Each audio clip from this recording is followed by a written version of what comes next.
Bonjour à vous et soyez bénis puissamment, richement, abondamment ce matin au nom de Jésus-Christ. Que la grâce triomphante, la grâce approvissionnante, la grâce bénissante de Dieu vous inonde, vous comble, vous remplisse en tout domaine et en tout temps et en tout lieu.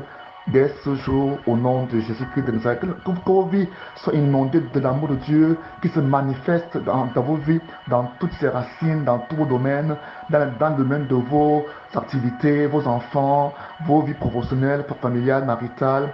Au nom de Jésus, que la grâce de Dieu continue à vous éclairer comme une lumière, qu'elle continue à vous bénir, à inonder votre âme, votre corps et votre esprit au nom puissant de Jésus-Christ de Nazareth. Ce matin, je voudrais vous poser une question. Avant de la poser, je vous souhaite la bienvenue ce matin à cette merveilleuse dévotion du dimanche. Je voudrais vous demander où est toi qui m'écoutes, où est ton sacrifice? Ça me rappelle l'histoire d'Abraham et Isaac qui vont à la montagne de l'Éternel et Dieu lui demande de lui apporter des sacrifices. Vous vous souvenez que durant la vie d'Abraham, il n'a cessé d'offrir des sacrifices à Dieu. Donc Abraham fut appelé à être un sacrificateur, un souverain sacrificateur. Et ce qu'il a fait, alors Dieu lui demande d'aller lui offrir son fils unique. C'était l'image, n'est-ce pas, de ce que Dieu ferait pour toi et pour moi en offrant Jésus-Christ, l'agneau de Dieu. Amen. Alors Abraham, il a offert son agneau qui ici Isaac. Et Isaac demande en chemin, Père, nous avons le bois, nous avons le feu, mais où est le sacrifice? Mon ami, où est ton sacrifice ce matin? J'aimerais te faire comprendre que dans Hébreu, après des centaines d'années de sacrifices, d'expiation des péchés, Jésus-Christ nous dit dans Hébreu, chapitre 1, il dit, tu n'as voulu ni offrande, ni sacrifice, ni offrande, ni holocauste pour le péché, mais tu m'as fourni encore pour montrer que tous ces sacrifices-là que les hommes ont apportés, Dieu ne les a jamais agréés, Dieu ne les a jamais acceptés, mais c'était de manière pédagogique pour montrer aux hommes qu'il faut un sacrifice. Il y avait donc un manque de sacrifice, il y avait un besoin de sacrifice pour le péché. Comprenons que lorsqu'il y a péché, le salaire du péché c'est la mort. Il faut donc la mort du pécheur qui est quoi? Le sacrifice.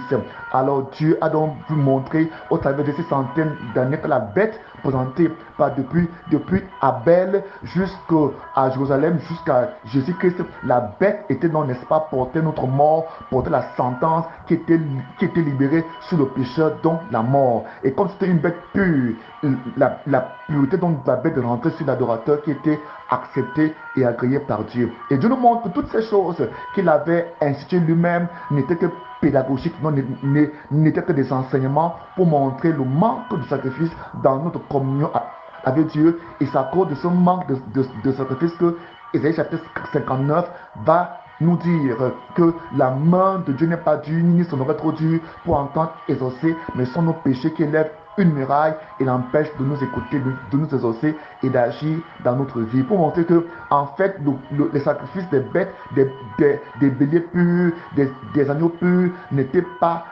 pas suffisamment nécessaires, n'apportaient pas la satisfaction, n'est-ce pas, pour résorber, pour absorber le péché de l'homme et rendre l'homme juste aux yeux de Dieu. Voilà pourquoi il y avait toujours un manque de sacrifice.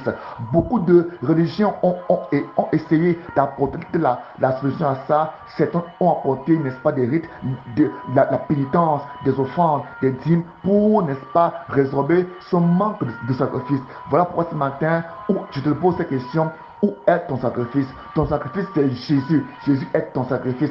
Beaucoup ne comprennent pas ça. Voilà pourquoi ils continuent à offrir des sacrifices à Dieu, alors que Jésus-Christ est leur sacrifice. Ce matin, comprends que Jésus-Christ est ton sacrifice. Accepte Jésus-Christ comme étant ce sacrifice qui est venu, n'est-ce pas, se positionner entre Dieu et toi pour se livrer, n'est-ce pas, afin, n'est-ce pas, d'abroger, d'absorber la colère que Dieu avait contre toi, d'absorber, n'est-ce pas, le jugement qui t'était réservé à cause de tes fautes depuis Adam, sur ta lignée parentale jusqu'à toi. Jésus a absorbé ça à la croix. Il est mort, il a porté, n'est-ce pas, ta peine de péché, ta malédiction, ta souffrance, afin que tu aies la vie. C'est ce qui est écrit dans Hébreux chapitre 2, verset 17.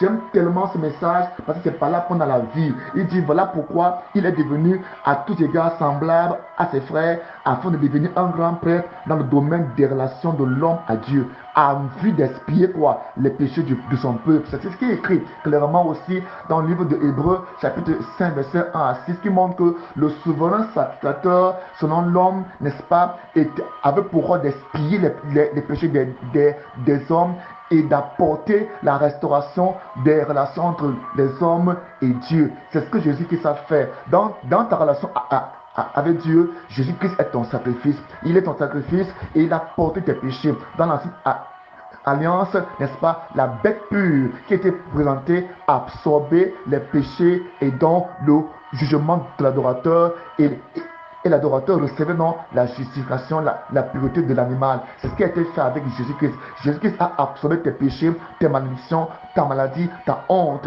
ta pauvreté, et il t'a donné sa justice, sa pureté, il t'a donné sa guérison, il t'a donné, n'est-ce pas, sa divinité. Ça fait qu'aujourd'hui, quand Dieu te voit, il voit en toi la justice de Jésus. Quand il te voit, il te voit comme n'ayant jamais péché. Et il dit, il ne se souviendra jamais de tes péchés.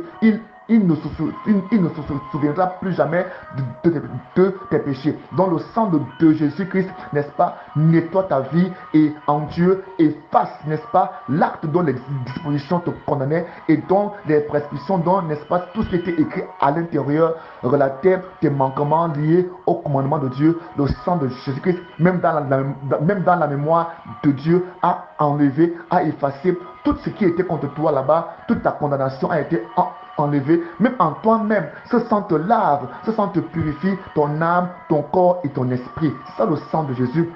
Le sang de Jésus, c'est quoi? C'est son sacrifice. C'est cela fait pour toi, afin, n'est-ce pas, que tu sois sauvé, afin que tu sois justifié. C'est ce qui est écrit dans Hébreux, chapitre 5, verset 10, qui dit clairement que Dieu l'a déclaré grand prêtre dans la lignée de Melchizedek. Dans Hébreux 5, verset 1, il dit, tout grand prêtre est choisi parmi le peuple, et il est établi en faveur des hommes pour leur relation avec